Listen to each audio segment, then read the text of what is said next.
Well, good evening, everybody. Thank you for joining Carlo and I for tonight's discussion on 529 plans.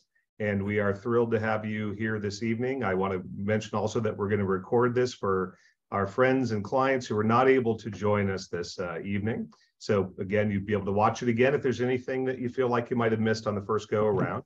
We're very happy to have a colleague and subject matter expert here, Jeff Williams from John Hancock, with us, who will be jumping in here just a moment to share some wonderful ideas, misconceptions, and some kind of fun thoughts about 529 plans. I really can't count the number of times that he and I have gone deep down the rabbit hole to try to figure out interesting and creative ways to use these wonderful tools for education and generational planning. So without much further ado, I'll step to the side here, and Carlo and I will welcome Jeff Williams.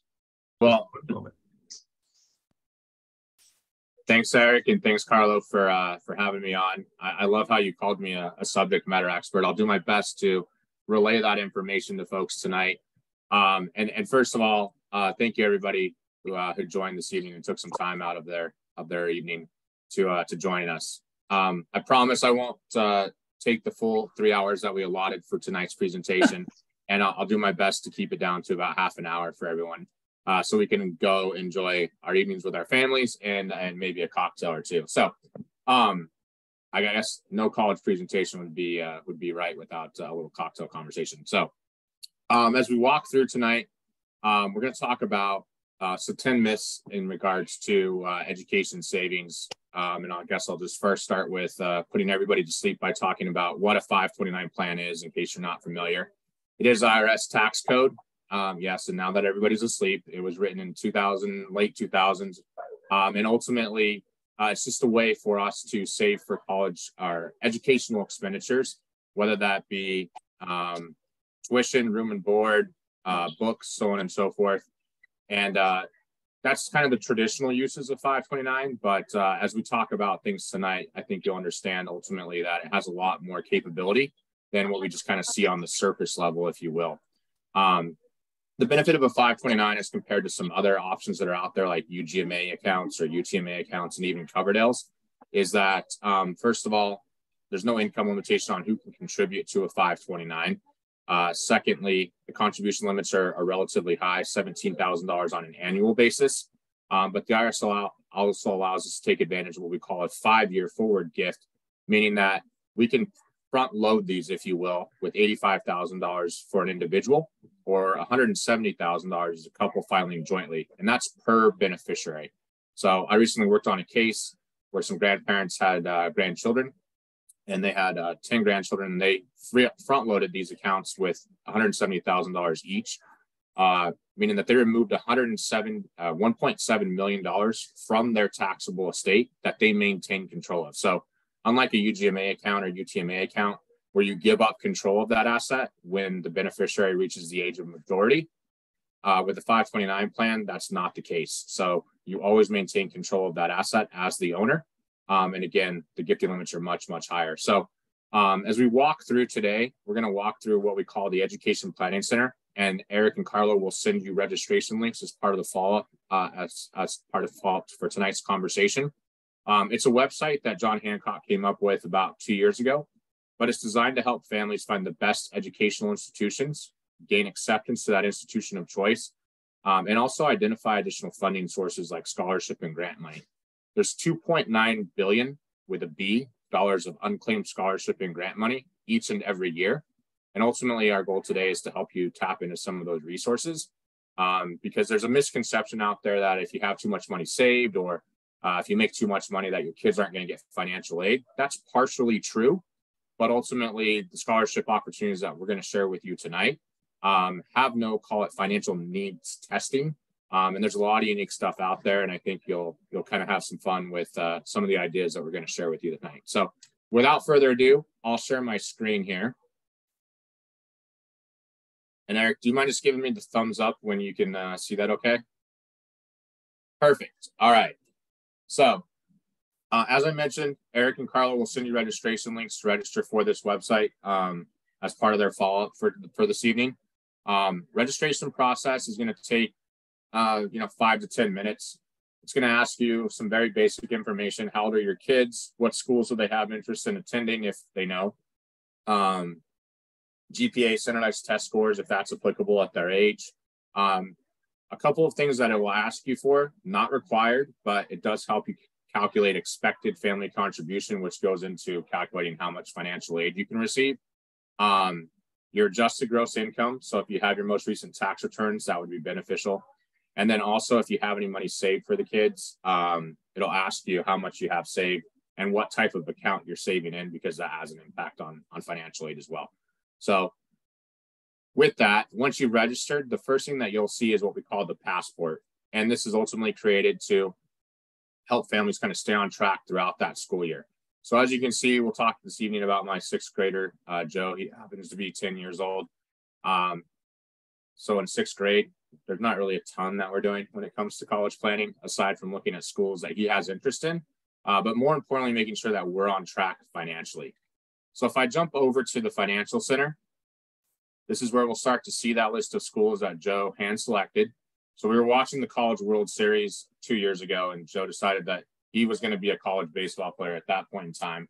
And these were a lot of the schools that were in the College World Series that year. The irony of that whole conversation is that he hasn't played baseball since T-ball, and he actually plays hockey. So the mind of a 10-year-old at work. But from a planning standpoint, I really want to highlight the fact that there can be kind of called a disconnect, if you will, between what we would call the sticker price, which is how much the school expects or how much the school is publishing it's going to cost for your students to go to school there. So in the case of Stanford, which happens to be at the top of the list there, for Joe to attend Stanford, I guess now he's 10, so 8 years from now.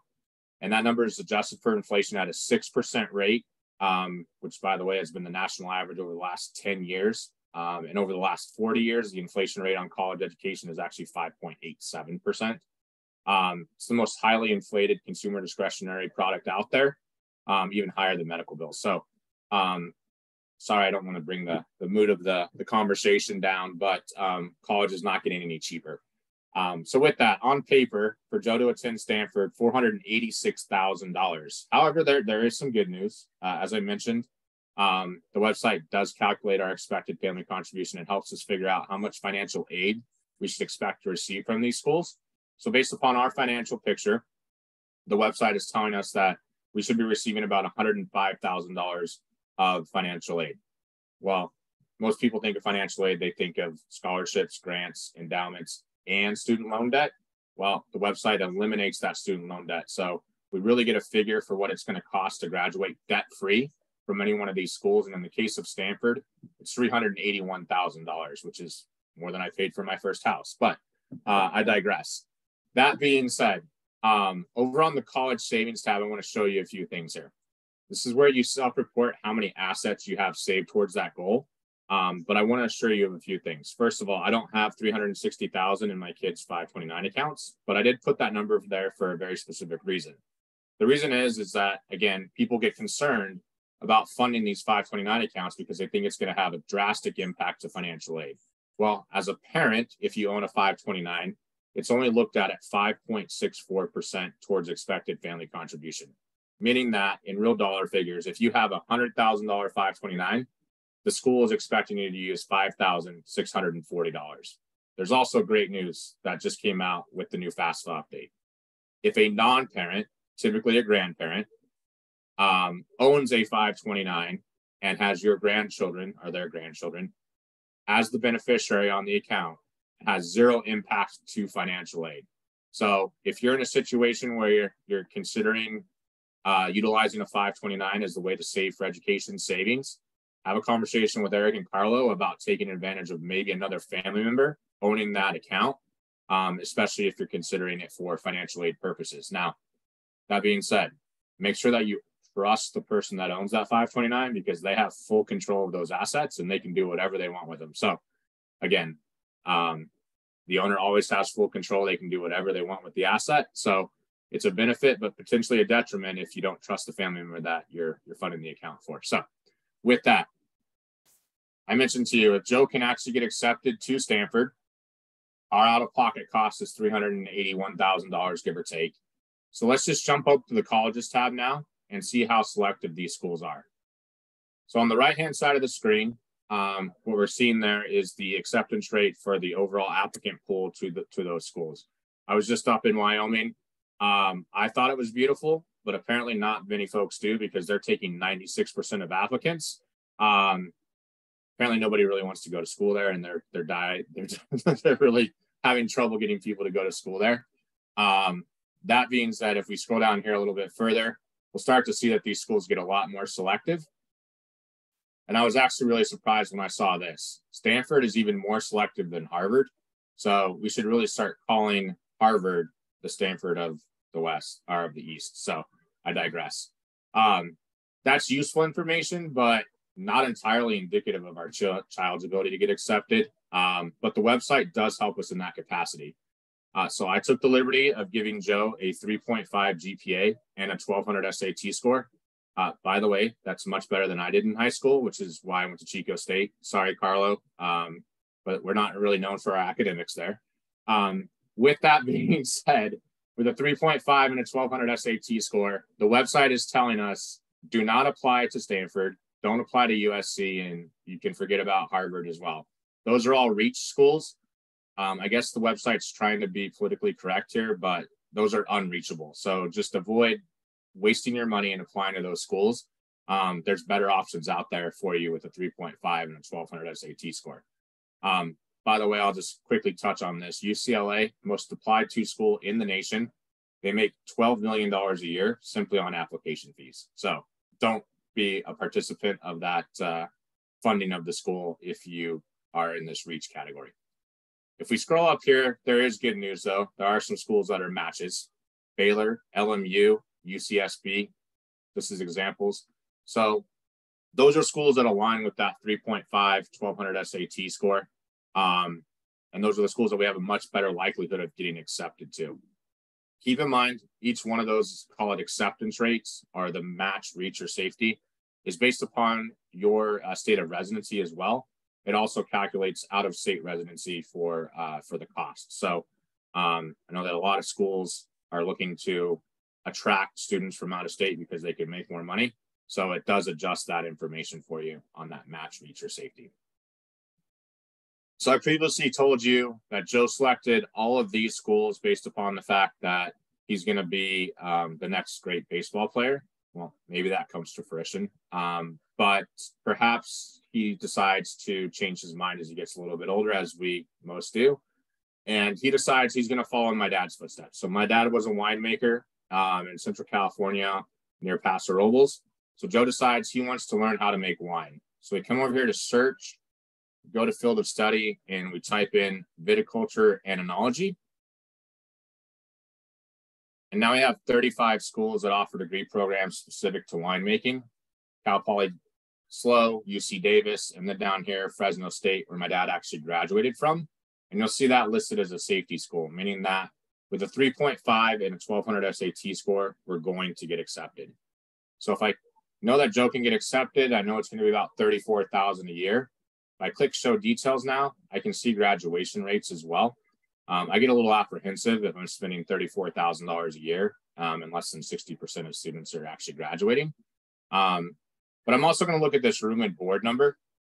And the reason being is I have options for where our kids are going to live when they go to school. That can be a dorm. It could be an off-campus apartment or condo. It could also be a fraternity or sorority house, or it could be a house that I own. Not that I would ever suggest owning a property in Fresno. I grew up there, so I can say that. But for the sake of our conversation, Joe decides to go to Fresno State.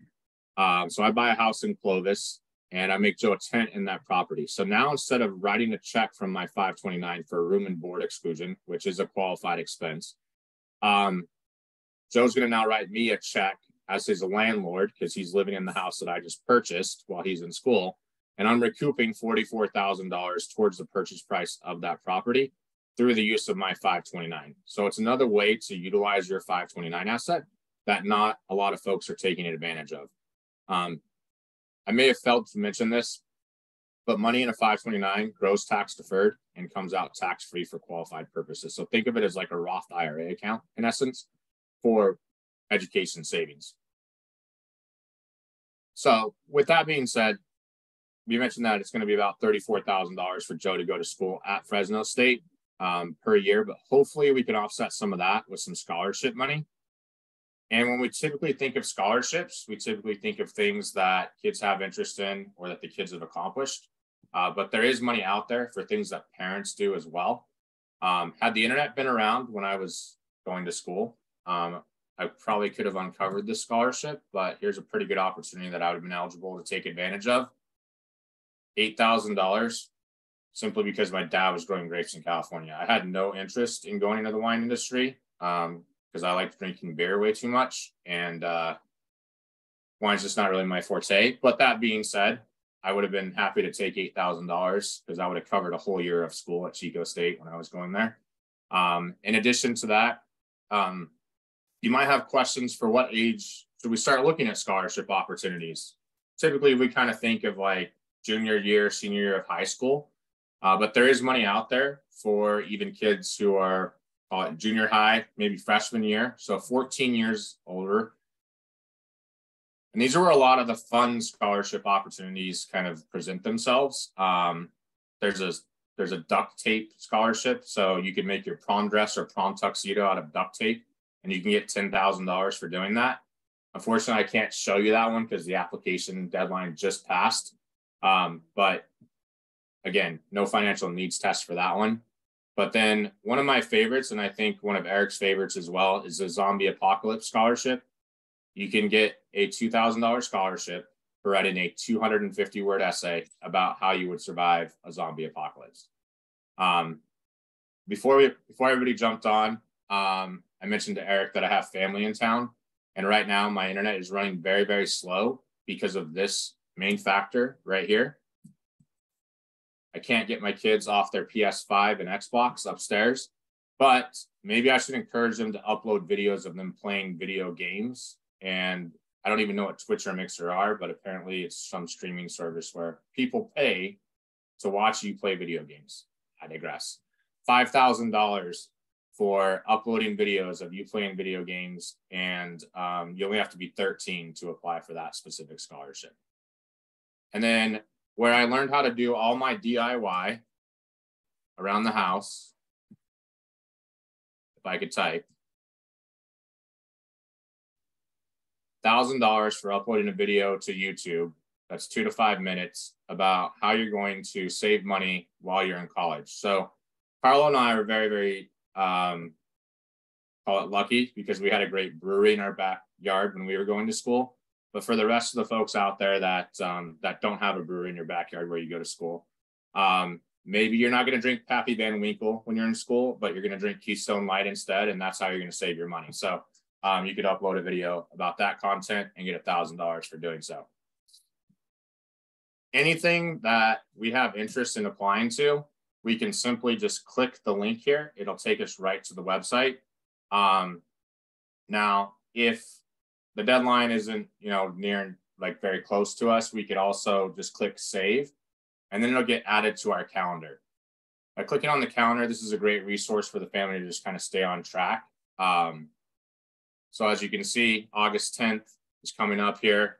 Maybe your kids are on summer break. I know that ours are. Eric, I know that you said that your kids are getting ready to get out of school here tomorrow.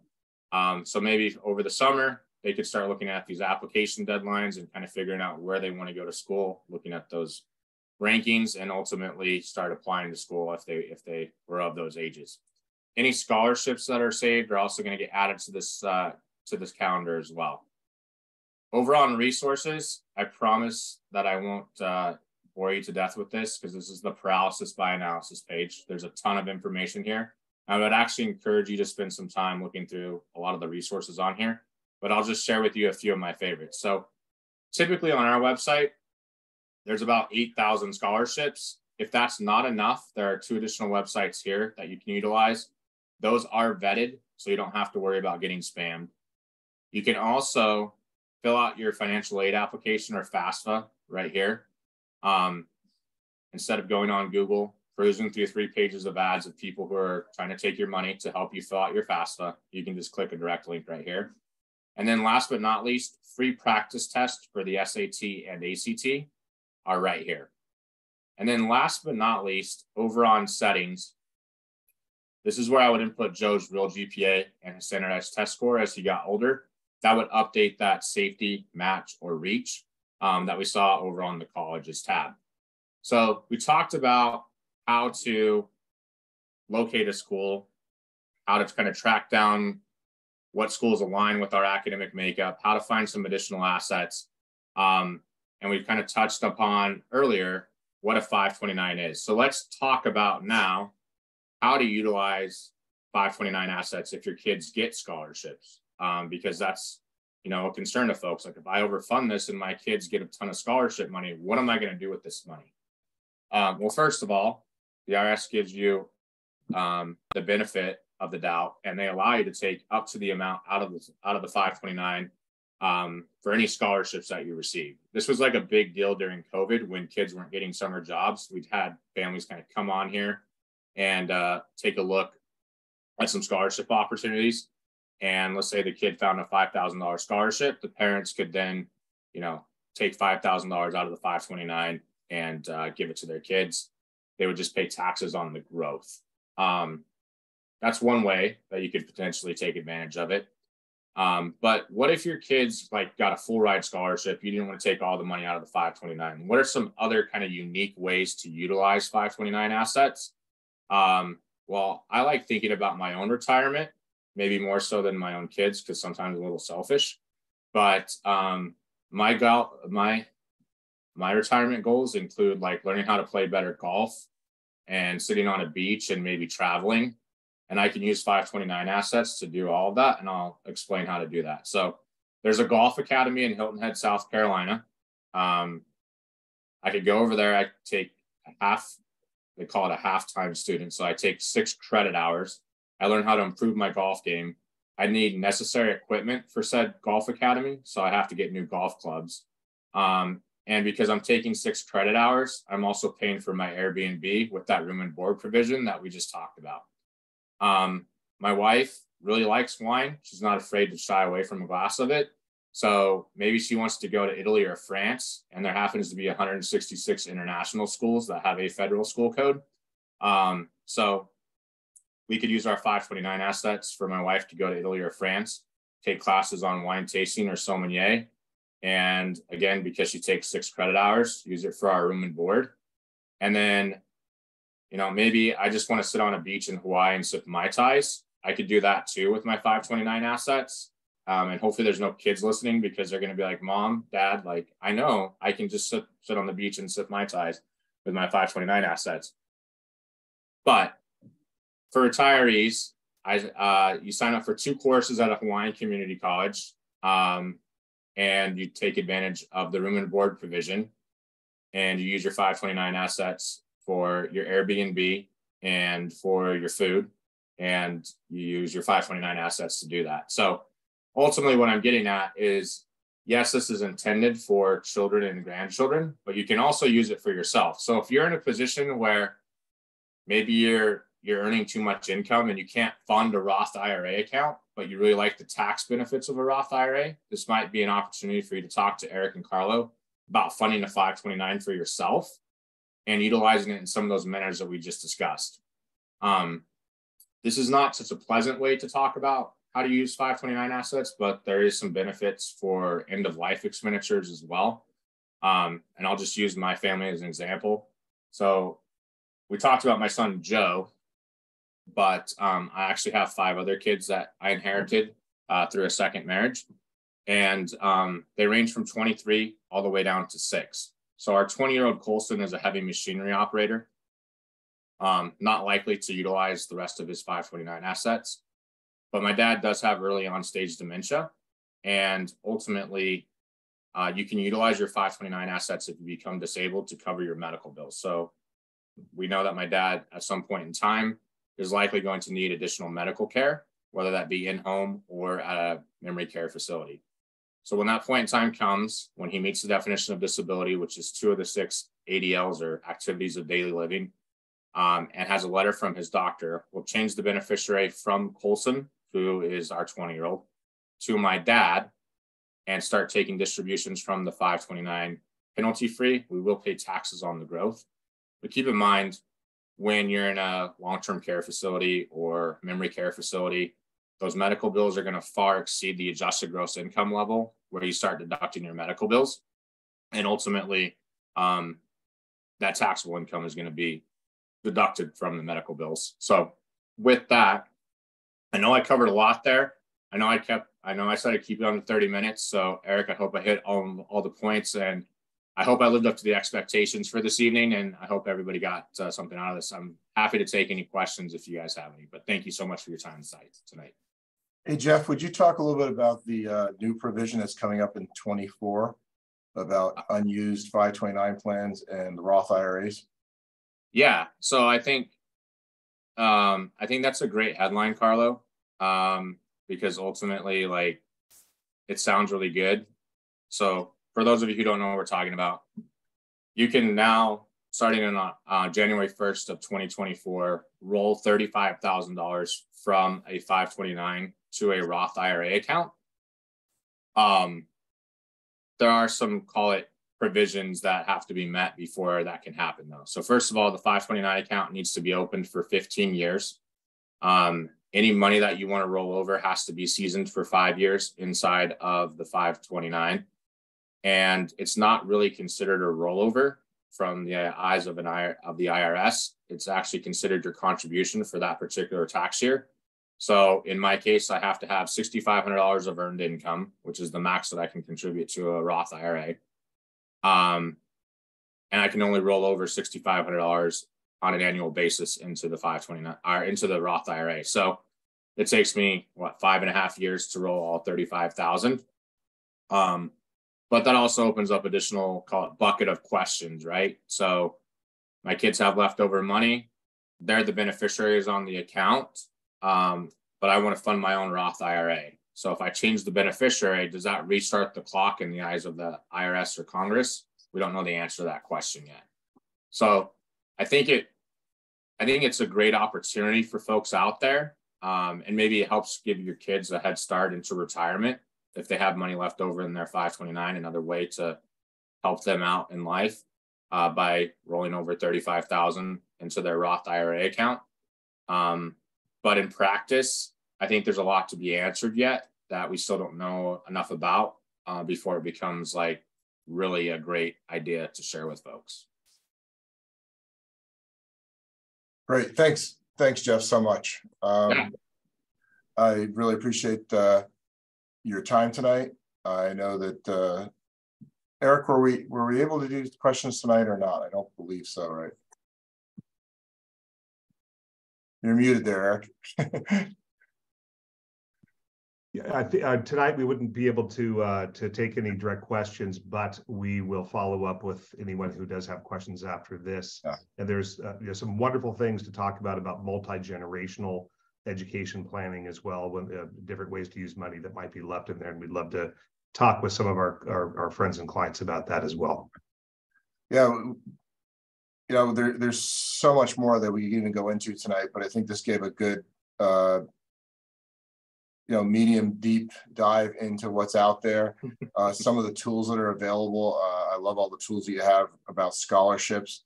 I will be going home tonight and telling my two that are still in college that they need to write an essay about the coming zombie apocalypse to compete with Eric.